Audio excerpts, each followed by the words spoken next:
Now, what happens as a result of this? I want to suggest two things that are important for us that happen, and this will probably be considerably helpful in having you understand my article, which I passed out, which hopefully you're reading after you get to this tape. Anyway, two things that happen. One thing that happens is that there are, I guess we'll call them holdovers. There are certain parts of the Hebrew Bible, even though the Hebrew Bible did not, was edited during the time of these Persian radical monotheists, there were certain parts of the Bible written earlier that had sufficient notoriety, sufficient popularity, that they actually made it in relatively unscathed. And what my article is about is a particular figure. It's found in Proverbs 8, and her name is Hokmah. Hokmah is simply the Hebrew word for wisdom.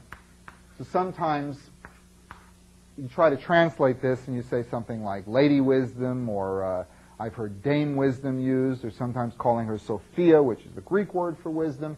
But in any case, she is a figure. She is an individual with personality. And Proverbs 8 begins by telling that she existed before the creation of the world. She existed before the creation of the universe. She existed before the time that anything else was created. So she, by any definition I could imagine, qualifies as a goddess. She is a divine figure who was there before the creation of the world. But there are two other bits of information that we're given about Hokmah that make her very important to us. One is her relationship to Yahweh. And that's described in two different ways. First of all, in terms of her origin, the language seems to indicate, in some cases very explicit, in some of the other words a little bit less explicit but implied, indicated that Yahweh gave birth to Hokmah. Yahweh, as father, mother, gave birth to Hokmah, daughter. Hokmah is Yahweh's daughter. So that's one of the things we see. And the other one, which is very intriguing, and I hope we'll spend some time on it in class, so give it some thought as you read the article, is what Hokmah does. She plays. She plays before Yahweh. One of the translations says she plays in Yahweh's lap. Again, continuing this father-daughter, this parent-daughter imagery, because remember, there is no mother.